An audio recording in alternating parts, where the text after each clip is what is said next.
नमस्कार, आप देख रहे हैं दैनिक सवेरा हरियाणा और मैं आपके साथ पलक शर्मा।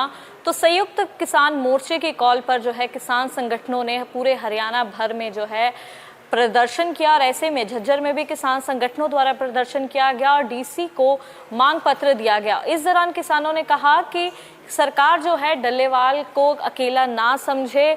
बता दें कि किसान संगठनों ने एसडीएम रविंदर यादव के माध्यम से ज्ञापन के दौरान किसानों के इस प्रदर्शन का नेतृत्व कर रहे नेताओं ने केंद्र सरकार पर अपनी जमकर भड़ास निकाली है। प्रदर्शन की अध्यक्षता कर रहे किसान ने संयुक्त बात की। उन्होंने कहा कि सरकार जो है चेतावनी दी कि सरकार किसान नेता जगजीत सिंह डल्लेवाल को अकेला ना समझे।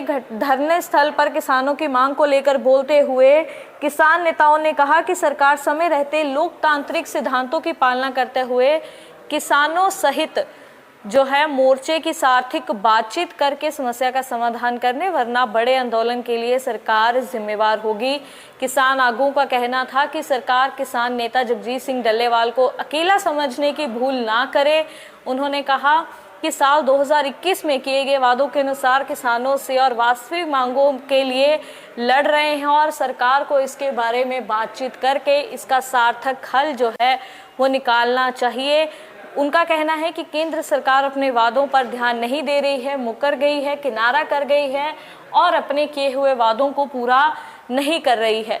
बता दें कि किसान नेता जगजीत सिंह डल्लेवाल की जो है अब उनका आमरण व्रत जो आमरण अनशन है वो लगातार जारी है। ऐसे में एसकेएम की कॉल पर किसान संगठनों ने हरियाणा भर में प्रदर्शन किया और डीसी को मांग पत्र सौंपे। इस पूरे मामले में किसानों का क्या कहना है, आइए सुनते हैं।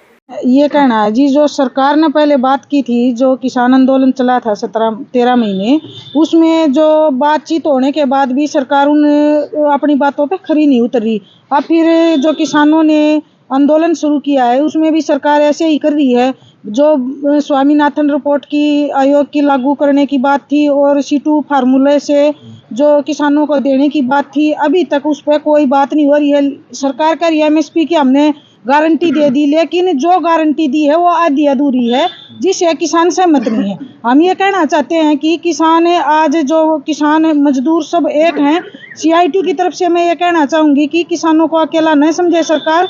CITU का हर एक मजदूर किसानों के साथ है और जो सरकार आज कर रही है ये बिल्कुल गलत कर रही है।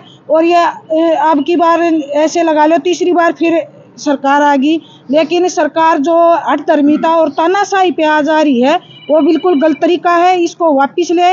और जो बिजली का जो स्मार्ट मीटर लगाने की जो बात चली हुई है, सरकार सब कुछ स्मार्ट बनाने जा रही है, लेकिन जब किसानों के, मजदूरों की, छात्रों की और कर्मचारियों की बात आती है, जब सरकार स्मार्ट नहीं होना चाहती, जब पीछे रहती है, क्योंकि बार बार पुरानी पेंशन की बात आ रही है लेकिन उस पर कोई चर्चा नहीं। स्मार्ट मीटर को लगाने की चर्चा है, जो पहले भी तो काम चल रहे थे, लेकिन आज सरकार सब कुछ डिजिटल करने जा रही है, लेकिन उनको खुद भी डिजिटल होना पड़ेगा। जो आज मांग मुद्दे हैं आम जनता के, उनको भी पूरा करना पड़ेगा, नहीं तो सरकार को अपने मुंह की खानी पड़ेगी। जी, मैं सुनील, जिला प्रधान भारतीय किसान यूनियन घासीराम नैन। देखो, सरकार ये अपने किए हुए वादे से भाग रही है। इन्होंने MSP गारंटी कानून के लिए जो समिति बनाने की घोषणा की थी उसमें एक भी किसान नहीं लिया, और जो ले रखे हैं बाहर के वो भी जो किसान विरोधी थे वो ही ले रखे हैं। उधर पंजाब के बॉर्डर पे दमनकारी नीतियां चला रखी हैं। आंसू गैस के गोले, पानी की बौछारें हमारे किसानों पे मारते जा रहे हैं। डल्लेवाल जी हैं, आज 28 दिन हो गए उनको मरणवत पर बैठे हैं। उनके मरने का इंतजार कर रही है शायद ये सरकार, और इनको नहीं पता वो यदि उनको कुछ हुआ तो कितना बड़ा और क्या कुछ हो जाएगा। उधर वो नोएडा के बॉर्डर पर हमारे किसान भाइयों को जेलों में डाल रहे हैं उठा उठा के। ये दमनकारी नीतियां सरकार को हम चेतावनी देना चाहते हैं, या तो तुरंत बंद कर दे, नहीं तो किसान एक बार यदि अपनी पे आ गया तो फिर सरकार को मुश्किल बात हो जाएगी। ये है 12 दिसंबर 2021 को सरकार ने समझौता किया था। अभी आपकी जो लड़ाई थी वो जायज मानते हुए हम किसानों की बात को मानेंगे, और वो किसानों ने उस समय आंदोलन को खत्म नहीं किया था बल्कि सस्पेंड किया था।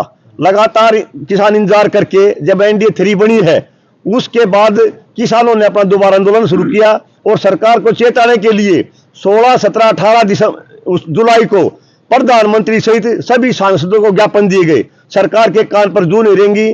फिर 9 अगस्त को पूरे भारत में प्रदर्शन किए गए, जिसमें 10 लाख से अधिक लोगों की भागीदारी रही। उसके बाद भी सरकार ने चेतने की कोशिश नहीं की, तो हमने 26 नवंबर को विज्ञापन दिया था राष्ट्रपति के नाम। आज हम फिर उस बात को दोहरा रहे हैं कि सरकार डल्ले वाले को अकेला न माने।